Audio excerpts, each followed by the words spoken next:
Well, the Department of Justice has found that the Louisville, Kentucky Police Department engaged in a pattern of violating constitutional rights. Its investigation started after the death of Breonna Taylor, who was killed after officers burst into her home.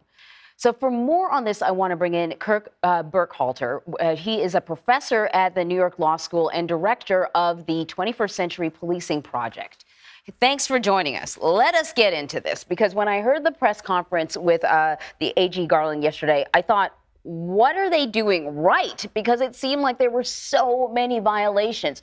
And what the Justice Department was looking for was a pattern of discriminatory behavior, not a few bad apples. Tell us what, a pattern looks like.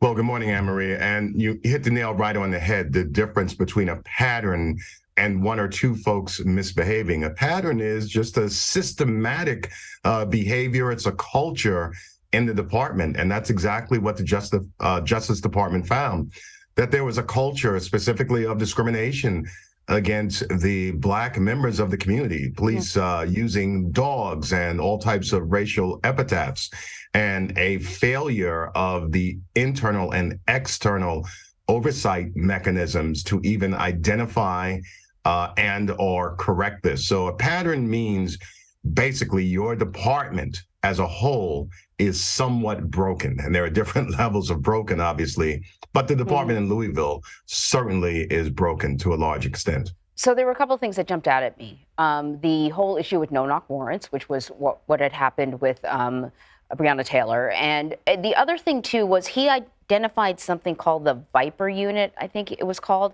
and it reminded me of the Scorpion Unit in Memphis, Tennessee. And I don't know, I don't know if you can speak to this, but I'm wondering about these specialized units, if this is something that has popped up in other police departments, and are they problematic? Sure. So starting with the latter, the Viper Unit, they are problematic for many different reasons. And that's not to say that a department cannot create a specialized unit that's effective. But first and foremost, we have to remember that these specialized units are targeting communities where the police department has identified there's high crime. When you think about a high crime community, it's usually a community of color. It's somewhat financially depressed. So there are a whole host of other problems in that community, and now you're unleashing, police officers who these units are often named Viper, Scorpion, very aggressive names, and they're all known for being quite aggressive. And this is not the form of policing that's necessarily helpful to the members of that community. The police in these units are quite often wearing militarized gear, which sets them apart from the other police officers. So certainly these units, we found out in Memphis that Scorpion unit was well known for all types of abuses within the Black community, and folks have been complaining for years. So that was a huge problem. And then, of course, you referenced the search warrants, which led to Breonna Taylor's demise. And unfortunately, had the police department taken corrective measures in monitoring this, perhaps she would be with us today. We see that certainly wasn't an isolated incident where police officers were falsifying information for search warrants. So speaking of corrective measures, a lot of what we heard yesterday, I'm sure, did not come as a surprise to members of the Black community and others in Louisville. So what happens now? How do you correct this? So now the municipality, Louisville, is going to negotiate with the DOJ, and at the end of that negotiation, they will agree on the terms of a consent decree, which means a federal judge will come in and appoint a monitor, and the city of Louisville will be given will have a certain amount of time, and it will be a lengthy amount of time to implement a lot of these recommendations from the DOJ.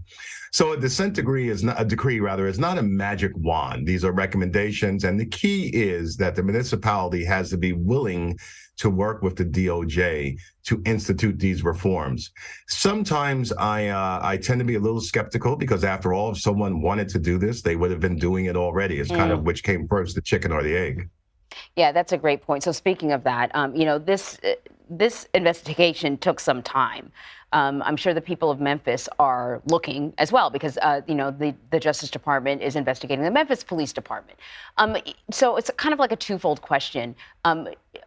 Are we talking about similar investigations? Is it going to look the same? And then does that mean it's going to take the same amount of time before we have, a good look at the problems and corrective measures for the Memphis Police Department? It's quite likely. This investigation was launched, I believe it was April 26th of 2021. So it's almost a full 2 years. So I think we could expect the same because it takes so much time to review body cam footage and paperwork and interview all the stakeholders, including members of the police department. So the DOJ comes in and they really do a thorough investigation. So it certainly takes time, and we actually want them to be thorough and to take time.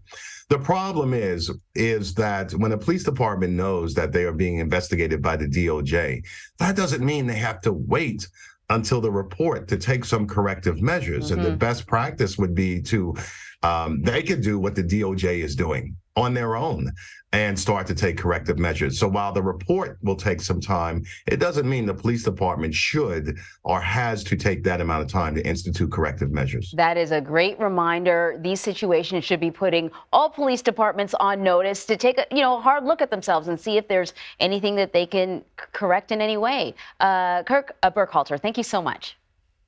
My pleasure. Thank you.